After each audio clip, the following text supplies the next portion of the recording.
Ukraine Today is in Lviv for the annual Literature Forum. We're joined today by Eliot Ackerman, a writer and former US serviceman. Eliot, many thanks for joining us. Thanks for having me. I wonder if you wouldn't mind, just to start, maybe a little bit of your biography. I think making this transition from soldier to writer is an unusual one. How did that come about? Sure. I served in the U.S. Marine Corps for 8 years. So I fought in Iraq, fought in Afghanistan for a number of years. When I went to university, though, I studied history and literature. My mother was a novelist, so I always knew I wanted to write, but I also knew I wanted to serve. So I guess I kind of took this long 8-year detour in the wars before I started my writing career. Did you find it, have you found that since a deep well of experience to draw on for your work? Yeah, certainly. I think you have to have something to write about, but I think more than that, the time I spent in Iraq and Afghanistan sort of informed my emotional experience more than anything else. So it's not necessarily that I'm writing specifically about the war, but I think that the emotional education I got as a service member definitely comes up in all of my writing. In what way? It has an emotional education. You mean you're better at dealing with conflict, or you're able to detach yourself from these sorts of situations and analyze them? Yeah, I mean, the American writer Faulkner, he has this great quote. He says, the only thing worth writing about is the human heart in conflict with itself. And I think you find a lot of that in war. I mean, by definition, when we go to war, we kind of strip off a certain side of our humanity, which says, thou shalt not kill, to engage in that type of behavior. And there is a real conflict that comes with that. So I saw that in war, but many of the themes that you see in war transcend war. I mean, ideas of sort of loyalty, family, friendship. So I think seeing all of that play out in the very intense pressure cooker of war has sort of informed my emotional experience. How does that translate into civilian life? Do you feel is there a big divide between the two? Did it take you time to readjust when you left the service? Yeah, I think obviously being in the service and being in conflict, they're very intense experiences, and the pace of life when you come home is a little bit different. I think I was fortunate in that I knew that I wanted to write, so I knew what I wanted my next chapter to be and could take the energies that I had put towards my time in the military towards developing as a writer. But I think sometimes there can be real struggle with service members when they come home if they don't have a clear sense of what that next purpose is when they're coming out of an experience that has such a heightened sense of purpose associated with it. And do you know, in your experience, do you know some soldiers who've had trouble with that? I mean, you obviously had a clear aim when you came out, you knew you wanted to do, and you've made a success of it. For others, have you seen that? Sure, absolutely. And it's not always a straight line. I mean, there's ups and there's downs, and people will be doing well sometimes, and then they'll have a time when they struggle. But I mean, that's not unique necessarily just to people who've been in the service. I mean, it could be anyone who's changing jobs or having a significant life change. It just happens to be when you leave the military, everyone is having a somewhat similar significant life change. Do you think the fact that in America there's no conscription, and obviously it's a professional army, does that make a big difference? Because I know at the moment in Ukraine they have conscription because of the conflict in East Ukraine. And I just wonder how that changes the experience of serving.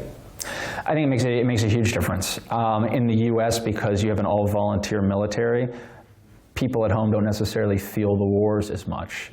Only 1% of the U.S. population serves in the military, so many people can just elect out of it. And also the way the wars are financed in the U.S., there's no tax increase because of the war. They've been largely financed through deficit spending. But in the U.S. as well, we went to war in Vietnam with a conscripted military, and there was real controversy surrounding that. So it sort of depends. It depends on how the state is going to structure the war, and there's pros and cons to each way. So do you think, is it a good argument to say that we should have conscription because then we'll have less wars?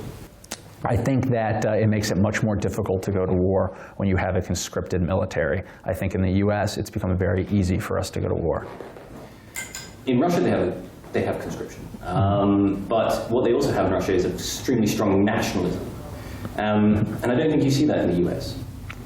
I think you have a real heightened sense of nationalism in the U.S., but I think what you also have is a extremely high level of sensitivity to too much government interference in people's individual affairs, to include conscription. So I think that if you look at, for instance, the example of the Vietnam War, the moment there was widespread conscription for the Vietnam War, it's almost like a clock started ticking. And the government, at that time the Johnson government, only had a little window to resolve that conflict. When the wars in Iraq and Afghanistan started, because it was done with an all-volunteer military, that clock didn't really start ticking in the same way. And yeah, I would say that's why we're sitting here 15 years later and the war is still going on. I wonder if I could ask, I've read some of your articles, you've documented the war in Syria. But at the same time, you've talked about actually the information war sort of around it and the sort of the media around it. And one thing you said was that sometimes what happens is that the media story becomes bigger than the story itself on the ground.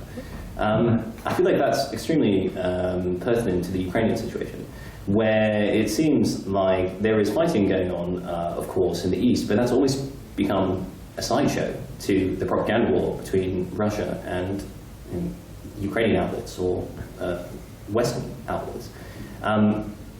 And that's a dangerous thing. Right. Well, I think you can define, actually, I think when I was a Marine, in the official Marine doctrinal publications, they defined war as the contest between two opposing wills. And so if you think about that, your will and your adversary's will becomes very important. And so how do you affect that will? It's through not only battlefield successes, but also how those successes are perceived and propaganda. So I think the piece you were referring to was I was writing about watching a battle that was happening right across the Syrian border, where there were more news crews that had showed up to the battle than actual fighters. And it was, when I was reading about it in other places in the media, it was being perceived as though it was sort of a refighting of the Battle of Stalingrad almost, or Gettysburg for an American example. And and that really changes public perception about what the war is. And I think many journalists and writers we're always looking for a narrative thread to take through. But the story of the story can sometimes become a story itself. And I'm sure that it plays out in the Ukraine, it plays out in Iraq, it plays out in Syria as well. And it's important to be cognizant of that. And when that happens, should we be trying to avoid that? Well, I think, we always want to be, anyone who's reading, you always sort of want to be getting down to what the ground truth is, even though that truth is something that's often very subjective. So I think the only defense towards that is to, read widely and pick your sources of information carefully. And in your own reporting, how do you approach it as a way? Do you try to stay away from the sensationalism and actually speak to the troops on the ground, or how do you go about it? Well, I consider myself a fiction writer mainly, and so oftentimes the journalism I'm doing will be essays I'm writing as I'm sort of examining something. It's almost like my first level of digesting a book that I'm working on. But for me, I personally, I don't find writing very interesting that's prescriptive, that's telling me what to think. And so in my writing, I'm often just trying to sort of hold up whatever it is I'm looking at, from whatever angle I'm looking at, my point of view, and leave the reader some space to determine what they think about this thing that I'm showing them. So that's the type of writing that interests me. If I can just change tack slightly, as a historian and as someone who's served in the US military, what do you think it will take with the East Ukraine conflict to bring that to an end? I wonder, is it that we need to have a step up in violence and a huge number of casualties, which is going to make it politically unsustainable? Or is it going to, because you said earlier in your talk, it's usually not a victory on the battlefield, which actually is going to bring about an end to things? Yeah, I think it often isn't necessarily a victory on the battlefield, especially when wars get to the point of a stalemate. It's about political will on either side, and that political will might be just the will to reconcile the conflict. But that only occurs when reconciling that conflict is in the interest of both parties. Unfortunately, I think you can see all too often when it's not in both parties' interests, the conflict just continues to perpetuate, and that seems like what's going on in the case of East Ukraine. Because it seems like in East Ukraine, it's actually it's not actually costly enough for either side at the moment to really bring an end to it. It sort of reminds me in that respect of the Israeli-Palestinian conflict. I don't know if you would agree with that sort of comparison. Yeah, I think so, and I think, in this day and age, all too often we see conflicts sort of degenerating into that type of stasis, whether it's Israel-Palestine, East Ukraine, Syria, or Afghanistan even. And that's, I think, in many respects, the worst place for a conflict to be, and ultimately the only people who really do the suffering then are the people who are kind of trapped between both sides. Many, many thanks for joining us, Eliot. No, pleasure. This has been Ukraine Today in Lviv with Eliot Ackerman, writer and former US serviceman.